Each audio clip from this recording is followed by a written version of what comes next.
making short work of that obstacle.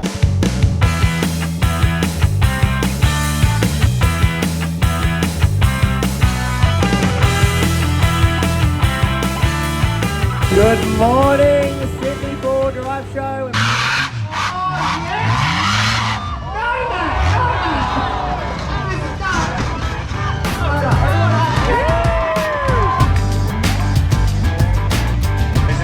He's a bit wild there.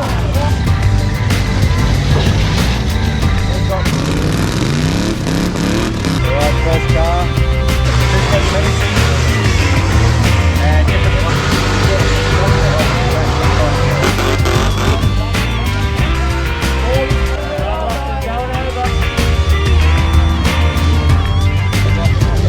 request from the Navy for more soot. Oh my goodness. Angle with this type of vehicle, but you are going to start to worry about ending up on the side. Joe, what are you doing? I'm going to move it because you won't get into control. Oh yeah. Last week it was a transfer case, wasn't it? This week a diff. Day 3, welcome back. So there's only one driving stage today, that's for point score. The second one I'll explain a little bit later. We have the opportunity to pick up a couple of places with a good drive here. We're going to go slow today. So 1, 2, 3. So yesterday we spent getting here, tapping these courses in Legends class. He seemed to be kind of out to make sure he was the person that finished the courses first. So I wonder if he's going to have the same tactic, and so far it looks like that's going to be the case. Now if you're looking at the front end of this car wondering why it looks like it has so much camber on the front end, that's not desirable at all. That front housing has had a very large hit, I believe, on Friday. Coming up and over that first hump on this hill, I did feel something a little bit strange happening in the front end. We contemplate here on what to do, as I'm still not sure if I've broken a CV or something else has let go in that front end. Now all the talk has been about our bent front housing. We choose to do a front dig here to not take another back and fill. It let go properly. What was that? What was that?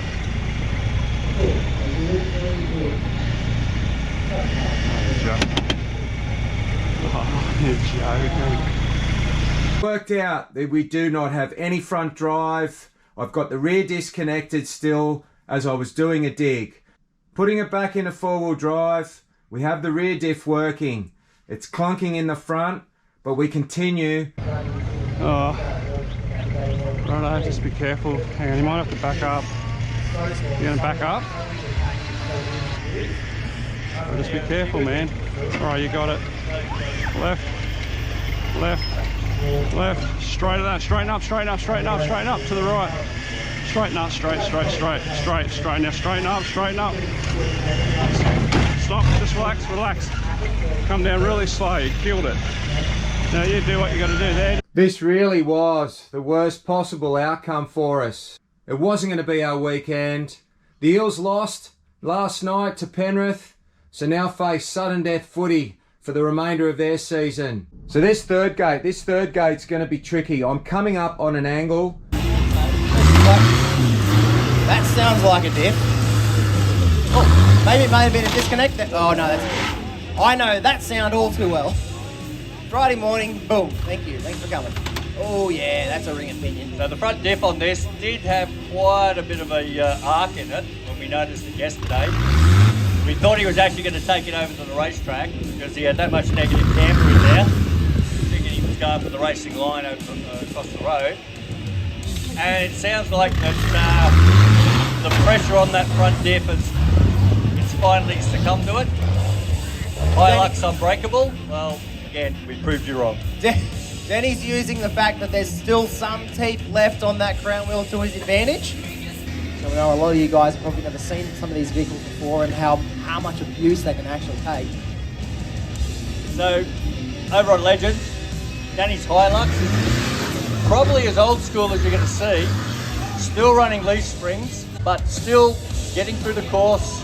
So gates 4 and 5. Now I don't give myself any chance of even making them, let alone not touching a cone. You can, well you can. Not really. You can't get the back over that way, can you? Because if you hang on, wait. If you turn now, you're going to take that cone out with your front wheel. The issue is intermittent, so it's obviously a crown wheel and it's got teeth missing at a certain point, but then it does bite and then not bite. So we were lucky enough to get through this section.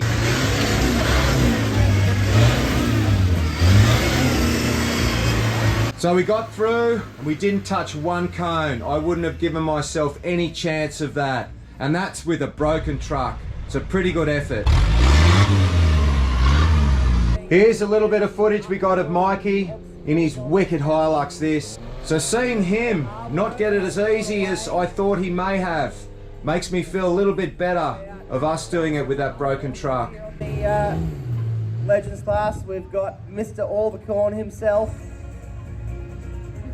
from Team Chachi Racing in this super cool Hilux. The Bayou's Bandit, if you will.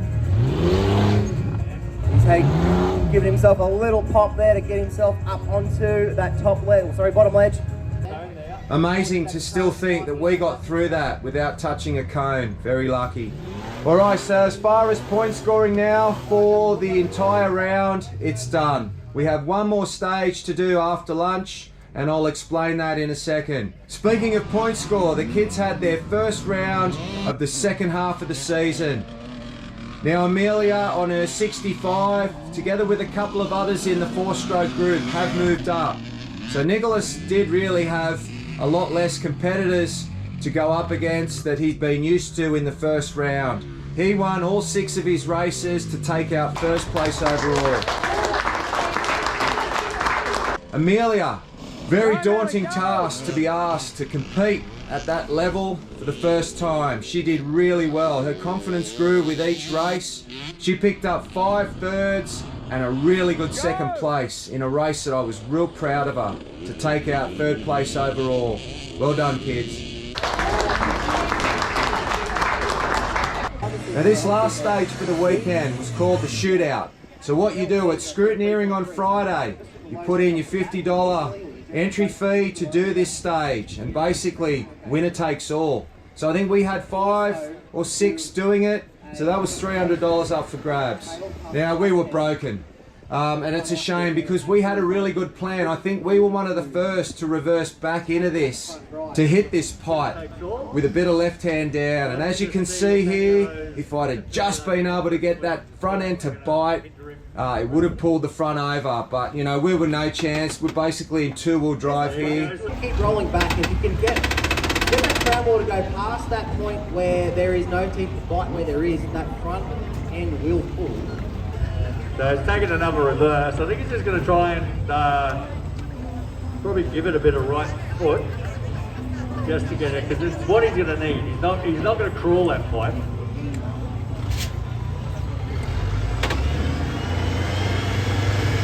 And unfortunately, there's just enough dirt in the bottom that the rear is getting realistically no traction. He's just digging holes.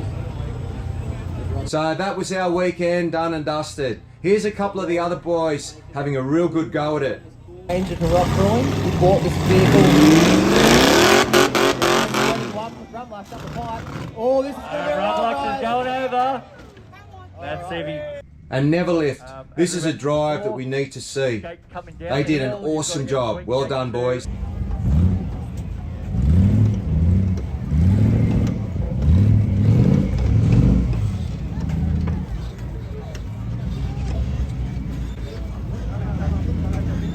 Looks like he's having a few dramas with the controls here. Trying to do a rear disconnect, so he's using a cutting brake to brake the rear and just drive the front. So he lines himself up a bit better for the drop off here.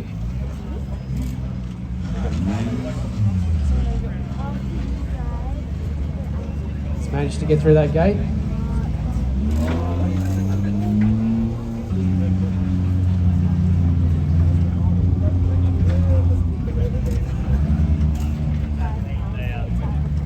Lining up to attempt gate 3 on this wild angle here. I think he's he's trying to lock the rear wheels and pivot the car around without taking a reverse. If you're wondering why they're mucking around, putting a rock in the back there, sometimes that can assist.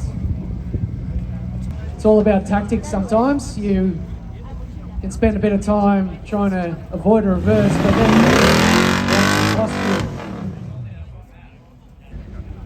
you. Team Neverlift. Place one little rock just in front of the pipe and that helped them bump straight up and over.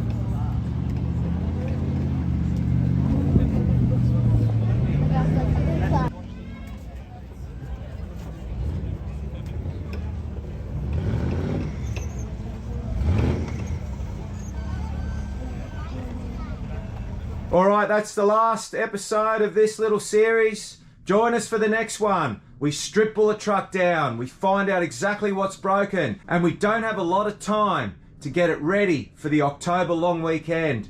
So stay tuned for that. Also too, there's about a week's delay in this whole put together. Find that out why in the next episode as well. Hope you enjoyed this video. Signing off from Eastern Creek, URC Round 3 for 2022. And as always, thanks for watching.